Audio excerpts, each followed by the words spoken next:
What is going on, guys? Jack here, and welcome to episode 187 of the Rise to Glory here with Gibraltar Apex. And today, it's the start of our Champions League campaign, and well, we're taking on a familiar foe in recent years, Manchester United, a team who 2 years ago, of course, knocked us out in the Champions League. Last year, we absolutely humiliated them 8-3, and today, we meet them for the first time this year in the Champions League group stage in, well, Group A, as you can see here. So if we just have a look at Group A, the teams in our group, Manchester United, CSKA Moscow and Dynamo Zagreb. Just a little bit of kind of news going into this game in terms of fixtures played. Just one competitive game since that humiliating 3-1 defeat against Tottenham. That was a 3-2 win against College Europa in the Pepe Reyes Cup. A good little result, and if we just look at the Gibraltar Apex general info here, I don't know if I've talked about this before, but College Europa now listed as another one of our rivals. Of course, FM16 bringing in dynamic rivalries, and we now have two rivals against us, really, in Gibraltar in these two sides. So that's kind of cool to be able to see. Anyway, during the Tottenham game and in that episode, I talked a little bit about transfers that were going on. We've got a few more that we got done. We're going to go through them real quick. The first one we have here, Fernando Quiroga, Argentine left back really, although he is right-footed, and part of me would be more tempted to play him out on the right-hand side as a right back. But a good player, only 18 years old, and a very young 18-year-old too. He joined us for £4 million, which is a very, very cheap little fee, and we signed him from the Chilean side, I assume that's University of Chile. We'll go with it. Either way, the next player we brought in, the only other transfer in what was still a high kind of spending season of £176 million, Tim Vander from Cologne. He's a good player, 20 years old, a German winger, yet to make a mark on the German national team in the under-21s or kind of their main national team. We picked him up for £20 million, which is quite a hefty fee, but he's got a good professional personality. He's a wonder kid, and I feel like he's going to be a good little bit of coverage, really. A player who will probably play mostly in the reserves this year, but the fact he can play on the left and right means that if we do get a little bit of an injury crisis, he's the kind of player who can step in. And whilst 20 million is certainly a lot of money for a player who's very much coming in as a backup, he's hotly tipped by my scouts to develop, and that is one of the big reasons I brought him in. You can see, if we just find someone who has good judging potential and ability, 4-star potential, good personality, good athleticism, looks like he could be a decent little winger long term. So anyway, those were the transfers we did on the ins. There were a few more on the outs, of course. If you want to see the ones on the outs in more detail, I covered a lot of them last episode. But a few extra ones who ended up going out. You can see we had a lot of players go out on loan, including the likes of Francisco Lopez and Bukhorst. We did make a few other sales, though, and that was Karanci, maybe it's Karanki. Who knows? Answers on a postcard. He's an American player, a player I held on to, really, for the last few years, desperately hoping he'd take up Gibraltarian nationality. He declined. He went and played for the USA in the World Cup, and following that betrayal, we let him go for a very cheap little fee. The other player we sold, Aaron, of course, a player who is in the Gibraltar national team, a player who some of you guys should be fairly familiar with. He's been in our reserves for a while. He spent the last 2 years on loan at Lynx. Cannons came in, I went £10 million please, and well, they were happy to pay £10 million, so I can't complain. I don't think they will be complaining, although they might be complaining if he doesn't do a lot for them. But regardless, some good money to get in there. And actually, as you can see, whilst we did spend a hell of a lot of money, of course, the £120 million fee really dominating it, the fact we were able to recoup £56 million means our net spending for the year was only £120 million, and we still sit with £157 million in the bank, which is not too bad at all. Looking at the Primera Division real quick, if we just look at transfers, obviously a few of our deals, the ones that really dominated it, but you can see Danny Griffin going to Gibraltar Phoenix for £22.5 million. Griffin actually a player who I had my eye on for a while, but Reading were adamant when I went in for him that they weren't going to sell him for anything less than £27 million. And to be honest, I wouldn't have paid £22 million for him, but Gibraltar Phoenix did. He's come in with a pretty hefty wage. I'm hoping he's going to stick around for a long time and take up Gibraltarian nationality, because he looks like a very good little striker, good professional personality. Can be interesting to see how he gets on given the transfer fee that was paid. A few other signings real quick that we'll go over. Fagundes here, the Uruguayan centre-back, signed by Manchester 62. A fairly hefty fee paid there. You'll notice this year, not so many massive fees, but lots of little fees, really. Chris Newton picked up for Gibraltar Phoenix. Another Englishman, another centre-back, actually. Looks like he could be a pretty good player. As you can see here, College Europa brought in Rivera, who is a Spanish right-back. And all in all, it's just been another season really of consistent improvement by a lot of the teams in Gibraltar. I don't think anyone quite matched our spending, but there were teams spending a decent amount of money, and perhaps most notably Magpies, a team who have been a little bit renowned, should we say, for just not spending a lot of money. They got promoted back into the Primera Division last year, and they even spent some money, which is really saying something. In fact, if we look at their transfer history, you can see they spent £10 million this year. There is actually a few players we have coming on in the Inns who I've not talked about before. We'll go over these guys real quick. I'm hoping they're both still going to have scout reports because they're 2 deals. They've been organised for quite a while. We have here Caceres, Argentine player, 17 years old, a player my scouts picked up, scouting in South America. A very good striker, only 17, turns 18 in January, which will be when he moves to us on his 18th birthday. And the other player we brought in, Basualdo, who is a Paraguayan goalkeeper, an interesting prospect for sure. He turns 18 this year, actually this month, so he'll be joining us when the transfer window reopens. He's 17 years old, as you can see, tipped to be a very, very good player by some of my scouts. A little bit underwhelming perhaps initially, but that potential really what I'm looking at, and also the fact that he's got a decent personality on him too. So he looks like he could be an interesting player, and I'm kind of hoping that he could develop quite nicely into a good goalkeeper for us. I feel like he's got a little bit of a point to prove. He's playing regular first team football at the moment. It'd be nice to get him a loan move, obviously, to a Gibraltarian side upon him joining us. But an exciting player with some great shot stopping and some really good mentals for a player who is only, as I said, 17. So anyway, those are the transfers that we've done. All in all, I'm pretty happy with our business. I did have a few other fairly big deals lined up, and obviously we do still have a lot of money kind of left in the bank. You can see here, obviously, £50 million. But at the same time, I kind of look at our squad now. I feel very, very good about our squad. It's a well-balanced squad, obviously. We've got Burkhardt and Veronese in goal. We've got plenty of options in the fullback positions and a bit of coverage there. You look into the midfield, we've got good strength in depth there. Lots of young, emerging, exciting, attacking kind of midfielders too. And all in all, it's just a very good position to be in, I feel, right now at Gibraltar Apex. So anyway, we do go into today's game against Manchester United. It's going to be a tricky game because we have a few injuries. Mosca, Walid Duz and Glenn Andre all out injured. Andre's injury, a twisted ankle, was out for 4 weeks. Groin strain for Duz left him out for a couple of weeks, and Mosca, just a minor injury, actually having been on international duty. I will just mention those games that we played on the international duty. I elected not to live-com them. We beat Peru 3-1, which was a good little result. Mosca, Bay and Aaron getting the goals there, but we did lose 4-0 against Belgium. Of course, a team we only lost to 2-0 in the World Cup. We got annihilated by them in the European League Division A Group 2.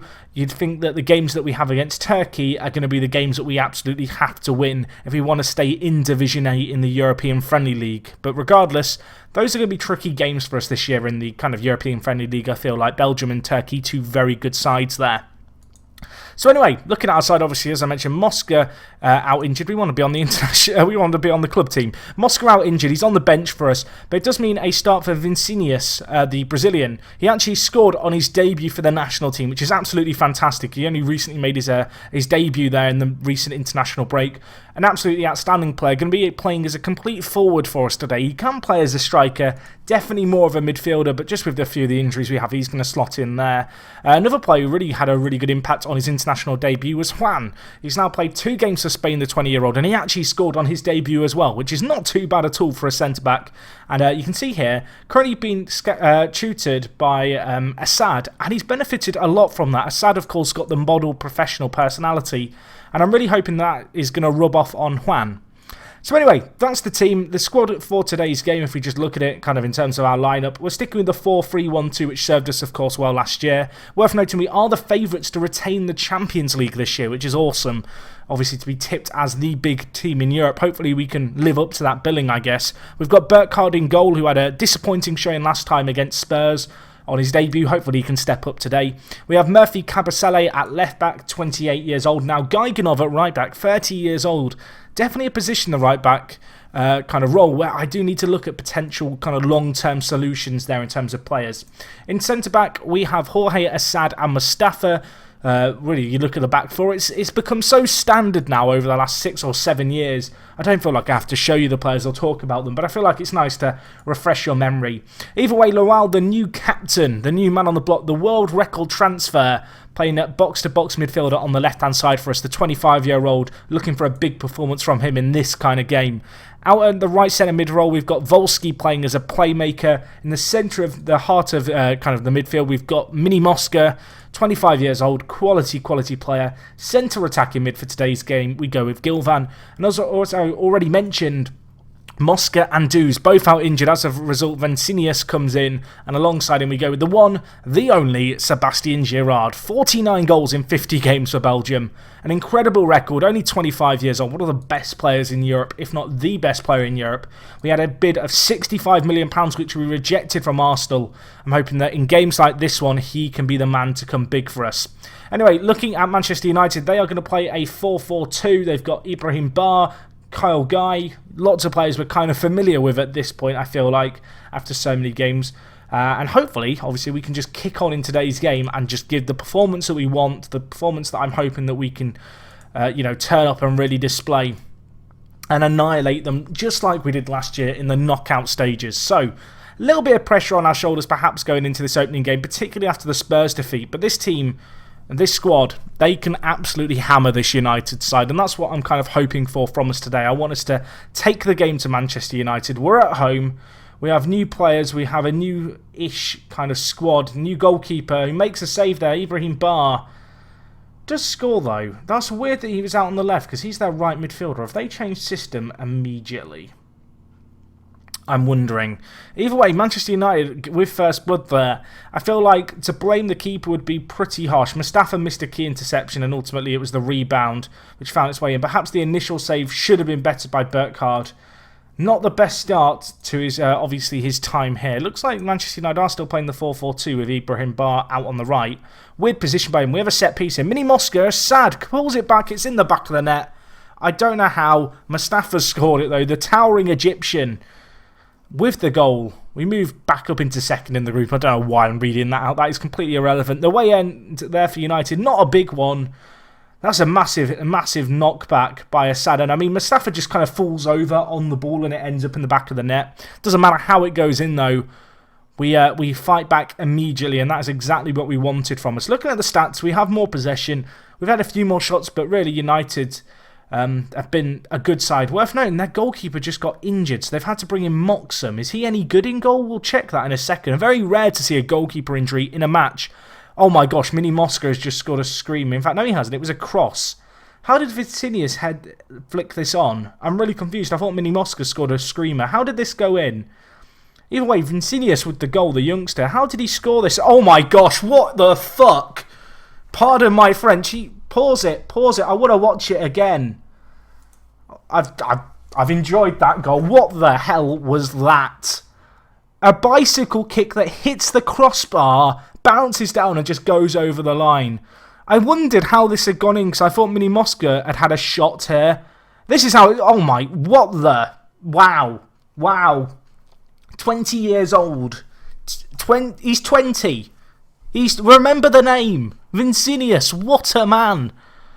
Oh, that goal. I mean, something else. You don't expect to see amazing goals in live comms. They don't always happen. They don't often happen. I think that might be the second or third ever bicycle kick we've seen in this save. I believe the last one might have been in like the second or third season by Legia. There's a throwback for you. Either way, Burkhardt there with a great save actually. Clear chance for United to get a goal. He saved it and he collects the cross as well. I'm still flabbergasted by the goal that went in. 2-1 up, Vincinius. You little genius is all you can really say. What a player. Very happy with the performance so far. Gibraltar's had a bit of a poor game. Lawal not having a great game. You know, let's give him a separate team talk. You've got what it takes. I've paid £120 million. You better have what it takes. Because I need you to step up. It's only 2-1 here. We are a goal to the good, of course. We are probably the better of the two sides. But United have had clear chances. We got bailed out a little bit by Burkhardt towards the end of that half. And we might need him to bail us out again as Kyle Guy scores. It's 2-2. It's not a great defensive display by either team. Manchester United, 4 shots, 4 on target, 2 clear-cut chances, 2 half chances. Cameraman has got confused there. Ends up in the back of the net. No one picking up their man. That back post cross from the free kick. Not dealt with. And, United peg us back. And it's 2-2. we might need to look to change the game a little bit, looking at it. Girard, not at the races. Neither is... Well, I was about to make a change, but a highlight starts. I guess we'll watch it. I was about to say neither is Gilvan. I feel like we need to spice up the midfield a little bit. Gaiganov, great tackle there. Gilvan collects it. Now can we counter? He can't pick out Girard. Asamoah on a booking inside to Bentley. United with the ball here, maybe causing us some problems. Santos breaks free of his man, crosses it in. It's Kyle Guy to make it 3-2. We need to change this. Lowell's had an awful game, if we're being honest. Gilvan come off for... part of me wants to bring on Mosca, that's the thing. Mosca, 77% condition, get on the pitch. Make some magic happen, boy. The other change I'm going to make, I'm going to take off Lowell and I'm going to bring in Dominic Eller. We'll go with that double change there.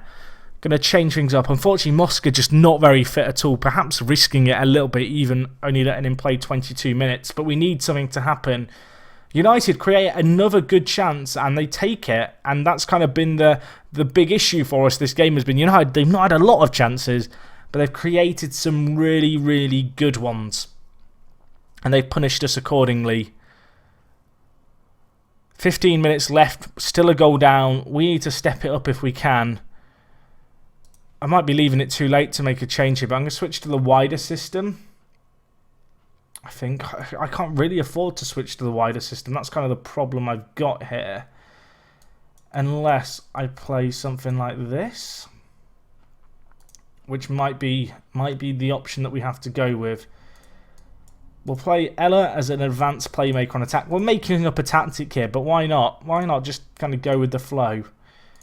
See how we get on. That looks good, doesn't it? It looks like we know what we're doing with this system. Mosca with Ella, Girard and Vincinius behind. Volsky and Mini Mosca there. We have one change left. Let's bring on Espinoza, and I'm actually going to bring him on controversially for Girard, who's just had a very poor game. So he's going to play out on the left is Espinoza on his left peg, Vincinius on the right, Ella down the middle. It's a talented centre attacking mid-trio there of youngsters, but they've not got a lot of time to change the game, and they probably aren't going to change the game here. That's going to be all she wrote. Maybe even a late chance for United. It's a good save, actually, by the keeper. And, well, despite Vincinius scoring what might be goal of the series, we lose here 3-2 in a game that I feel like we're a little bit unfortunate to lose in, but unfortunately for us, we didn't defend particularly well when we needed to, and we just didn't quite create enough in the midfield. I do feel like the lack of dues and a fully fit Mosca probably hurt us more than we'd like to admit. Either way, we need to bounce back from this. In terms of when we'll be back, we've got a few games coming up. Obviously, CSKA Moscow and Zagreb games that I'm looking forward towards. There'll probably be a double header next time. So yeah, hopefully you guys are looking forward to those. As always, if you have enjoyed today's video, please do leave a like. If you've got any comments, leave them down below. Let me know what's been your goal of the tournament, if you can remember that many of the goals. I don't feel like we've scored that many screamers. That Vincinius one, probably right up there. Anyway, guys, as I said, thank you for watching. See you on the next one. It is me, Jack, and I will talk to you guys in a bit. I'm out.